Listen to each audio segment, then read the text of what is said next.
Hello everybody and welcome back to another video. Now in today's video what I wanted to do was to do the full review video on my Acer Aspire laptop that I have featured in a couple of previous videos. I have had this laptop for a good year and a half now, if not close to a year and a half. I got this laptop on Black Friday 2016. So that was November of 2016. It is now March of 2018. So it's been a good while since I've had this computer. I did the unboxing of this machine when I first got it back in November 2016, and I did one other video on it recently when I showcased what I carry in my tech travel bag. So I haven't really done a video or a proper review video on this laptop, and that's what I wanted to do today. My overall experience with this laptop has been pretty phenomenal. It's been pretty great, and that's mainly because I was using an older mid-2009 MacBook Pro previously before that I got this machine. So that computer was very slow. It was, running an older version of Mac OS X, so it was not on the latest version, or it cannot update to the latest version of High Sierra. It's actually stuck on El Capitan, I believe. So this laptop was just way faster right out of the gate. Obviously that's because of the hardware that is in this. Is much more updated, much newer than a mid-2009 MacBook Pro. So this laptop right here, the actual model number of this is the Acer Aspire E5-575G-5341. A very long name, as most laptops kind of have these super long names. It's not something that you can easily remember, so that's a downside, I guess, for people that like to know the exact model number of their laptops offhand, which I don't really know how many people really care. But yeah, so it's the Acer Aspire. I'm just going to call it the Acer Aspire from now on. I'll have like a full spec sheet of this down below, but I'll just kind of run through the specs very briefly here to kind of, tell you about what this computer has. So this computer has the Intel Core i5 7200U processor clocked at 2.5 gigahertz, and that is a dual-core 4-thread processor. Although that the spec page and the actual sticker on the laptop itself that we'll take a look at in a minute here, they claim it to have the 6200U, which is a Skylake processor clocked at 2.3 gigahertz, but for whatever reason, it actually has a generation newer processor, so it has a 7th gen Kaby Lake chip, and that gives us a 2.5 gigahertz speed rather than a 2.3 gigahertz. So a small performance boost that is always welcomed, but I just thought that was really interesting. It also has 8 gigabytes of DDR4 RAM, and one of the things that I really like about it is it has both a 128 gigabyte SSD as well as a 1 terabyte hard drive. And that was one thing that I really wanted when I was out shopping for this laptop on Black Friday 2016. When I was looking around, I really wanted to get a machine that either had a 256 gigabyte SSD, one that I could use for both obviously all my programs and store some data on that SSD, or I wanted to get some sort of combo unit. And this one right here is just a perfect solution for that. So you've got the 128 gig SSD for loading your operating system and your programs, and you've got a 1 terabyte hard drive that you can use for all your photos and documents and music and videos and all that sort of stuff. And it also has a 2 gigabyte GeForce GTX 950M dedicated graphics chip. So we won't be seeing, it's not using integrated graphics, so gaming performance on this is actually pretty good. I mean, you're obviously not going to be able to play games at like high and ultra settings at 1080p, but I've been able to run, and as I mentioned in that previous video on my tech travel bag, I've played games like Rocket League, PlayerUnknown's Battlegrounds, and a few others, and I've been able to run them at around medium-ish, and I might even be able to push it to high, depending on what game it is. It's obviously not going to perform like a dedicated desktop graphics card, but for what it is very good. So I guess I'll just go ahead and kind of go around the laptop and kind of show you what ports that it has and talk about the general design of it. So the whole laptop, it has this sort of like gradient effect on the top here. You can see there's like, at least it just kind of looks that way to me. You have the Acer logo right over here.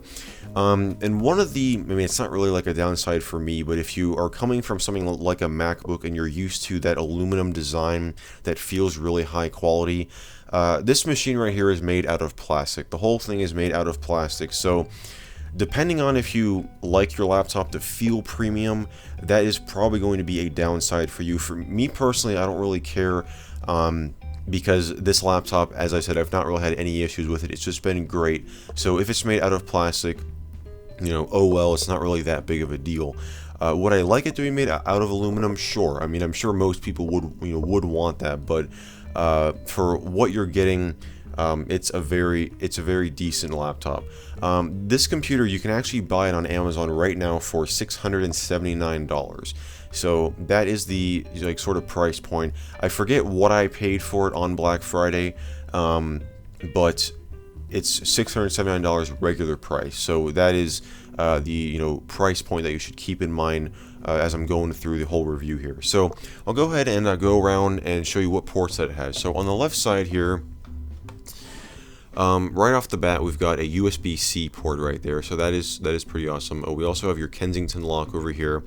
We have an Ethernet jack right here, which does kind of pull out from the bottom here when you have your Ethernet cable plugged in, and that does allow the laptop to be a little bit thinner than it would have, with this thing sticking out all the way. We also have a VGA out, we have an HDMI out, and we've got two USB 3.0 ports right there. If we move over to the other side here, we have another USB port right there. We've got a headphone jack, and we have your power port right there. We also have this insert. I'm not really sure what this is for. I think it's maybe for accessing like the internals of the machine. I don't really know. I mean, there's no DVD drive on this, so I'm not really sure what this is for, to be honest. I've not really found much information like in the manual or the sort of manual, quote unquote, that came with it. But yeah, so that is there. On the bottom here, we do have like the model number and all of that. We also have 4 rubber feet on each corner, and we have the panel.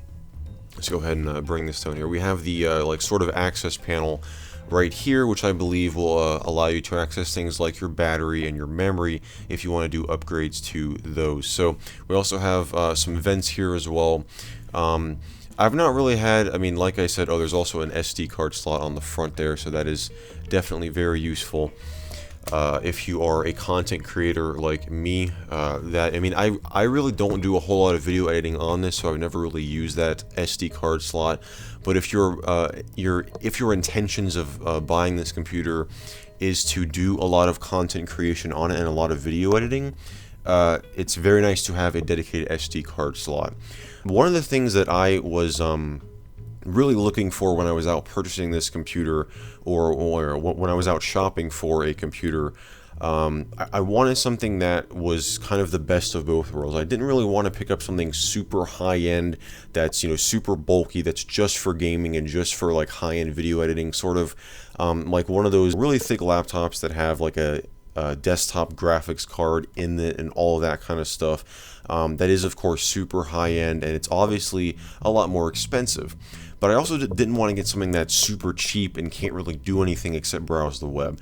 So this one right here for me is kind of like a mid-tier. It's kind of not the most high-end computer, but it's not the lowest end by any means. So I mean, by the specs, it's an Intel Core i5. It's got 8 gigs of RAM, 1 SSD, and 1 hard drive. So it can definitely handle some video editing if you wanted it to. So I'm going to go ahead and open it up here, and I will show you the inside of it.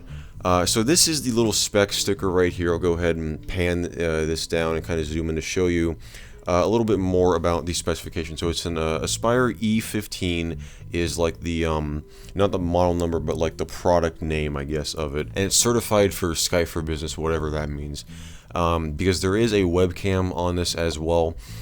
So if you were doing a lot of video conferencing, that's definitely going to come in handy.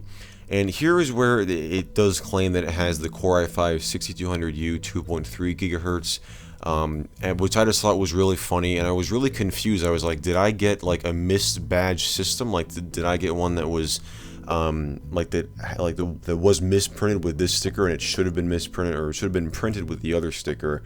with the correct processor on it. But apparently that is a actual thing on this laptop. It is branded as having this, but if you read all of the reviews on Amazon or on Newegg, people say, yeah, it actually has a better processor for whatever reason. So taking a look at the screen right here, I'm going to go ahead and power this thing on in a moment, but this is a full HD 1920 by 1080 display. So for those of you who are used to using a 4K monitor, you will obviously notice this if you go to this laptop. You'll also see there's a sticker up at the top right that says long-lasting battery life 12 hours. That is one of the things that I've been really impressed with this machine, is how long that the battery lasts. This thing will last 12 hours if all you're doing is like web browsing and checking email and that sort of thing. But even when I'm just like doing research for a video and maybe playing like a game, it can still last a really long time. So moving on now, I want to talk a little bit about the keyboard and the trackpad. So the keyboard, it can definitely be a deal breaker for some people. If you really care about the quality of your keyboard and you don't want it to be cheap, then this, you might want to look elsewhere for like a different computer. I mean, obviously laptop keyboards, unless, I mean, most people, if you're going to do gaming, if you're going to do like high-end stuff, you're probably going to bring along like a mechanical keyboard to use, just because it's going to offer a much better experience. So it's not really that easy to fit a like Cherry MX Red or Cherry MX Blue keyboard into a laptop. I don't know of any laptop that has done that. I'm sure that there's one out there, but this isn't one of them, obviously. So this keyboard is made out of plastic, but it's not terrible to use, okay? It's not really bad at all, in my opinion at least. I don't have any issue using this keyboard at all. It is made of plastic, as I said. The keys have decent travel. One of my only major complaints with it, though, is this arrow key thing going on down here. I'll just zoom in and show you what I'm talking about. I don't like this at all. Like, when they do, and I've seen many laptop manufacturers do this, and I know why they do it. It's to save space.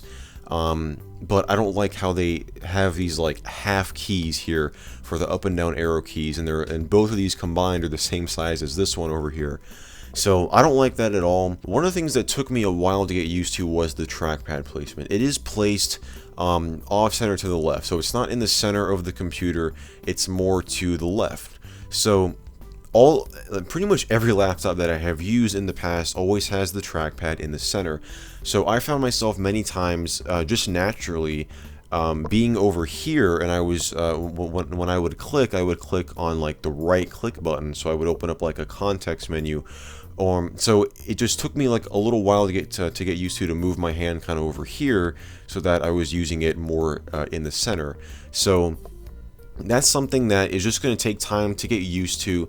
It's, again, not a huge deal. So now I'm just going to go ahead and turn the machine on. So I'll go ahead and power it up here. It's got this little power button actually built into the keyboard, and it boots up really, really fast because there's an SSD. So it has like the Acer boot menu, and you can see it is pretty quick. And there we are. And I'm going to go ahead and just log in here. I'm going to press enter, and you'll see how fast it goes to the desktop. So there we are. We are up and ready to go.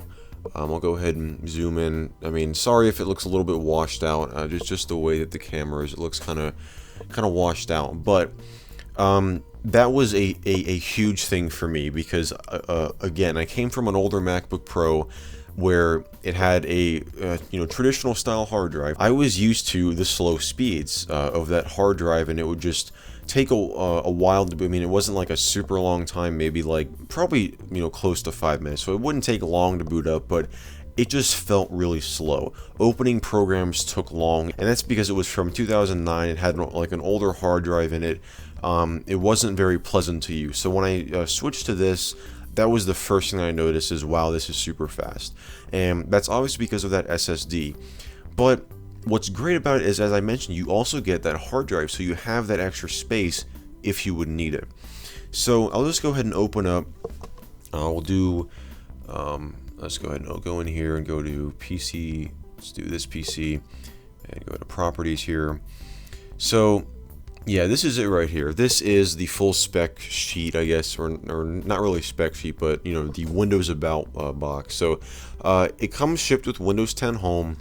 And it of course has that Intel Core i5, 8 gigs of RAM, 64-bit operating system, obviously. So Yeah, that is pretty much it, honestly. I mean, there's not really anything bad that I have to say about it. It's just like a preference thing. If you like your laptop to be made out of aluminum or out of like a higher end material than just plastic, then this could definitely be a issue for you. Me personally, it doesn't really bother me.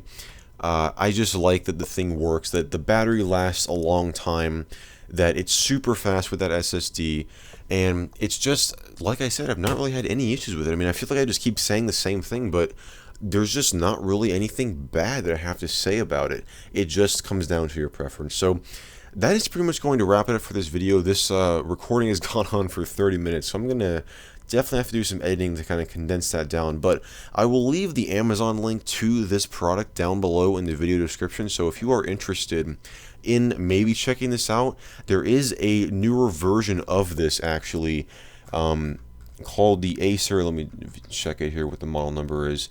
Called the Acer Nitro 5. That's what Amazon is saying is the latest version of this.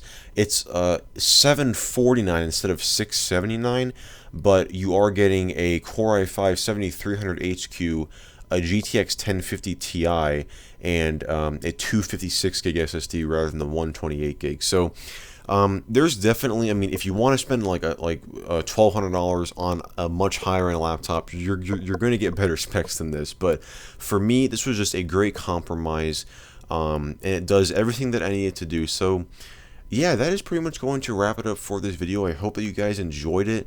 If you did, definitely be sure to give it a thumbs up, and be sure to subscribe down below if you want to see some more videos like this, some more reviews, more unboxings, more whatever. If you have any video suggestions, be sure to leave those down below as well. And as always, guys, I just want to thank you so much for watching, and I will see you in the next video.